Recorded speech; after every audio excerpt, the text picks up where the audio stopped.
జనవరి 3, 2026 night around 11 o'clock కి బెంగళూరులో ఉన్న రామ్మూర్తి అపార్ట్మెంట్ లోంచి ఒక థిక్ ఫాగ్ రావడం స్టార్ట్ అయింది. అండ్ అందరూ ఏమనుకున్నారంటే ఏదో షార్ట్ సర్క్యూట్ అయింది అండ్ ఫైర్ యాక్సిడెంట్ దాని వల్లే జరిగింది. సో అక్కడ ఉన్న ఆ రూమ్ లో ఉన్న ఒక అమ్మాయి, ఒక సాఫ్ట్వేర్ ఇంజనీర్ అమ్మాయి చనిపోయింది అని చెప్పి అందరూ అనుకున్నారు. ఫైర్ సర్వీసెస్ వచ్చాయి, పోలీసు వాళ్ళు కూడా వచ్చారు అండ్ ఆ బాడీని బయటికి తీశారు. కేస్ ని కూడా క్లోజ్ చేయాలి అనుకునే టైంకి పోస్ట్ మార్టం రిపోర్ట్ లో ఒక చిన్న డీటెయిల్ మిస్ అయింది. ఆ చిన్న డీటెయిల్ ఈ మొత్తం కేసుని మలుపు తిప్పించేసింది. అది ఫైర్ యాక్సిడెంట్ కాదు అండ్ ఆ అమ్మాయి ఫైర్ యాక్సిడెంట్ వల్ల చనిపోలేదు, she was silenced forever అని చెప్పి వాళ్ళు ఒక స్టేట్మెంట్ ఇచ్చారు.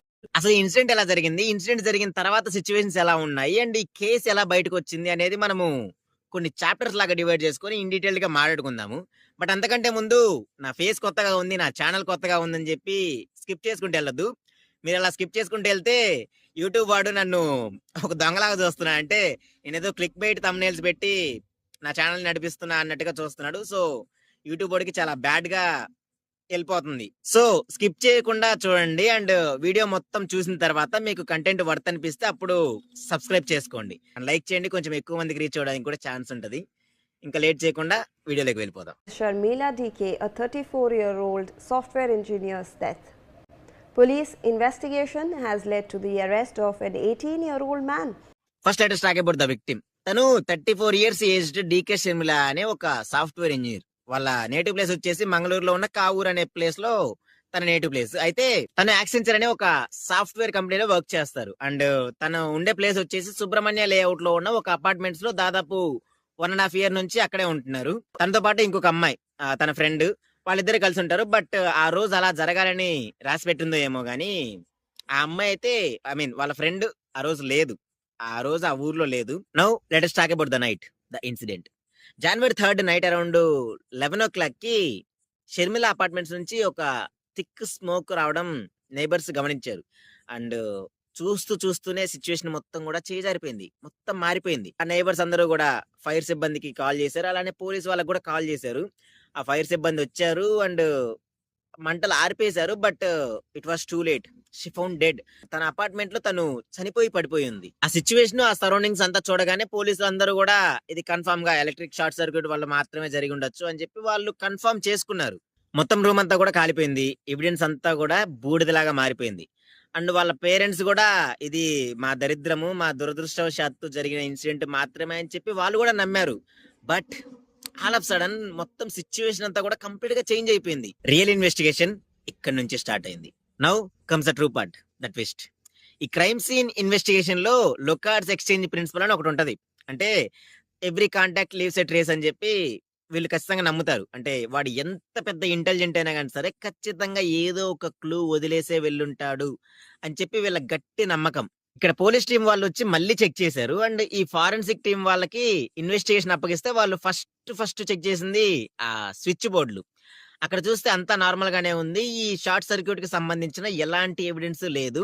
సో ఇక్కడ ఫైర్ యాక్సిడెంట్ జరగడం అనేది అసంభవం అన్నట్టుగా వాళ్ళు ఫస్ట్ పాయింట్ ని క్యాచ్ చేశారు. అండ్ సెకండ్ పాయింట్, ఈ అటాప్సీ రిపోర్ట్ వచ్చిన తర్వాత లంగ్స్ లో ఎలాంటి స్మోక్ కి సంబంధించిన ఎవిడెన్స్ లేదని చెప్పి వాళ్ళు చెప్పారు. అంటే ఈ స్మోక్ అంతా కూడా పీల్ చేసినప్పుడు లంగ్స్ లో స్మోక్ పార్టికల్స్ ఉంటాయి కదా, అలాంటి ఆ కార్బన్ పార్టికల్స్ ఉంటాయి కదా, దానికి సంబంధించిన ఎలాంటి ఎవిడెన్స్ లేదు అని చెప్పి సెకండ్ పాయింట్ రైజ్ చేశారు. సో దీని మీనింగ్ ఏంటి, ఈ ఫైర్ స్టార్ట్ అయ్యే టైం కల్లా షీ వాజ్ ఆల్రెడీ డెడ్. అంటే ఎలాంటి శ్వాస తీసుకునే ప్రక్రియ అనేది జరగలేదు. అండ్ డాక్టర్స్ కన్ఫర్మ్ చేసింది ఏంటంటే ఈ ఫైర్ యాక్సిడెంట్ జరగడం కంటే ముందే తను చనిపోయి ఉండొచ్చు అండ్ తను సఫకేషన్ వల్ల చనిపోయిందని చెప్పి ఫైనల్ చేశారు. అంటే తన ముక్కు నోరు కంప్లీట్ గా క్లోజ్ చేసి తనకి ఎలాంటి ఊపిరి ఆడనివ్వకుండా చేసి చంపేశారు అని చెప్పి డాక్టర్స్ చెప్పారు. సో డాక్టర్స్ చెప్పేది ఏంటంటే ఇది ఖచ్చితంగా యాక్సిడెంట్ అయితే కాదు, ఇది ఖచ్చితంగా కోల్డ్ బ్లడెడ్ మర్డర్ అని చెప్పి వాళ్ళు ఫైనలైజ్ చేశారు. Now here comes the interesting part, the predator. ఈ దీని గురించి తెలిసిన తర్వాత ఈ పోలీస్ వాళ్ళు మర్డర్ కేసు ని ఫైల్ చేసి ఈ కేసు ని స్పీడప్ చేశారు. బయట నుంచి అయితే ఎవరు రాలేదు, ఎందుకంటే ఆ డోర్ బ్రేక్ అయినట్టుగా ఎలాంటి సాలిడ్ ప్రూఫ్ లేదు. So it has to be someone who is very close to her or someone from inside might be. And then ఆ పోలీస్ వాళ్ళు అక్కడ ఉన్న అపార్ట్మెంట్ వాళ్ళతో ఇన్వెస్టిగేషన్ స్టార్ట్ చేశారు. అక్కడ వాళ్ళు ఎవరైనా సస్పీషియస్ గా ఉన్నారా అని చెప్పి చూశారు.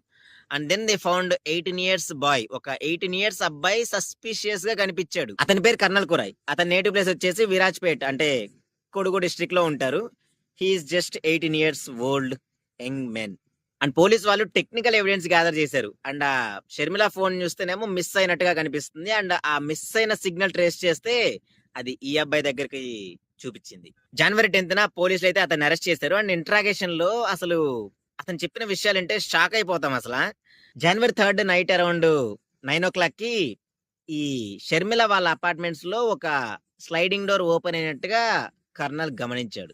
ఇతని ఇంటెన్షన్ ఏంటంటే దొంగతనం కాదు, సెక్షువల్ ఫేవర్ కోసం లోపలికి ఎంటర్ అయ్యాడు. అయితే దాన్ని షర్మిల స్ట్రాంగ్ గా రెసిస్ట్ చేశారు. అండ్ భయంతో అరవడానికి స్టార్ట్ చేస్తే ఇతను భయపడిపోయి ఆమె ముక్కు నోరు కంప్లీట్ గా క్లోజ్ చేశాడు. అంటే ఆమెను సైలెన్స్ చేయడానికి గట్టిగా నొక్కి పట్టేసుకున్నాడు. కొంత టైం వరకు అలానే గట్టిగా పట్టుకునేసరికి she struggled and she stopped moving.